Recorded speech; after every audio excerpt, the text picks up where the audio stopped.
Hello everyone. Today we will study in this video about of Vasco da Gama and Christopher Columbus. So let's start. In the 15th century, European sailors undertook unprecedented exploration of sea routes. Means 15वीं शताब्दी में यूरोपीय नाविक के द्वारा समुद्री रास्ता खोजने का अभूतपूर्व कार्य किया गया. They were driven by the desire to find ways of reaching the Indian subcontinent and obtaining spices. उनमें से अनेक जो नाविक थे भारतीय उपमहाद्वीप तक पहुंचने का रास्ता खोजने और मसाले प्राप्त करने की इच्छा से ये काम कर रहे थे या प्रेरित थे. Vasco da Gama, a Portuguese sailor, sailed down the African coast, went round the Cape of Good Hope and crossed over to the Indian Ocean. पुर्तगाली जो नाविक हैं थे वास्को ड गामा अटलांटिक महासागर के साथ साथ यात्रा करते हुए कैप ऑफ गुड होप से निकलकर हिंद महासागर को पार करके भारत पहुँचे. His first journey took more than a year.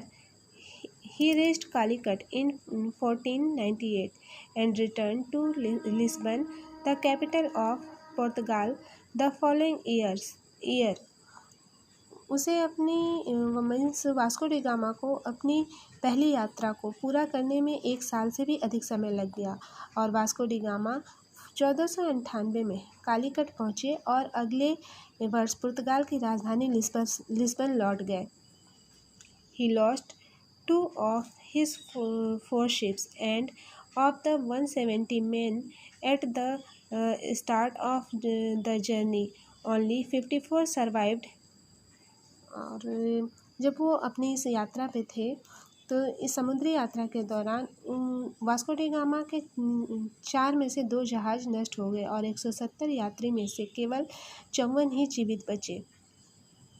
In spite of the obvious hazards, the routes that were opened up proved to be extremely profitable, and he was followed by English, Dutch and French sailors. इन प्रत्यक्ष खतरों के बावजूद जो मार्ग खोले या खोजे गए वे अत्यंत लाभकारी सिद्ध हुए और उसके बाद तो अंग्रेज, हॉलैंडवासी और फ्रांसीसी नाविकों ने भी उनका अनुसरण करना प्रारंभ कर दिया. The search for sea routes to India and India had another unexpected fallout. भारत पहुंचने के लिए समुद्री मार्गों की खोज का एक अन्य परिणाम निकला, सुपर परिणाम निकला, एक अनएक्सपेक्टेड रिजल्ट निकला. On the assumption that the earth was round, Christopher Columbus, an Italian, decided to sail westward across the Atlantic Ocean to find a route to India. Bharat पहुंचने के लिए समुद्री मार्गों की खोज का एक अनएक्सपेक्टेड रिजल्ट निकला था जिसकी किसी को आशा नहीं थी. एक इटली वासी क्रिस्टोफर कोलंबस ने भारत पहुंचने के रास्ता खोजने के लिए अटलांटिक महासागर को पार करके पश्चिम की ओर यात्रा करने का निश्चय किया. उसने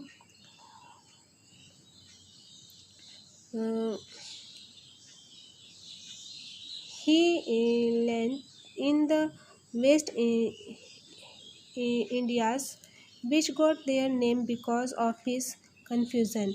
In 1492, he was followed by sailors and conquerors from Spain and Portugal, who occupied large parts of Central and South America, often destroying earlier settlement in the area. Christopher Columbus का सोचना था कि चूंकि पृथ्वी गोल है इसलिए वह पश्चिम की ओर से भी भारत पहुंच सकता है. वह 1992 में वेस्ट इंडीज के तट पर पहुंचा और वेस्ट इंडीज का नाम इसी भ्रांति के कारण पड़ा. उसके पीछे स्पेन और पुर्तगाल के नाविक और विजेता भी वहां आते रहे हैं और उन्होंने मध्य और दक्षिण अमेरिका के बड़े बड़े बड़े बड़े भागों को अपने कब्जे में कर लिया और अक्सर उन प्रदेशों की पहले वाली बस्तियों को नष्ट कर दिया गया। सो यहाँ पे जो वास्को डी गामा और क्रिस्टोफर कोलंबस की जो समुद्री यात्रा थी और उनकी जो जर्नी थी और उनका जो सर्च था, इस वीडियो में ये बताया गया है। I hope that you have understood well what was taught in today's video. Thank you for watching.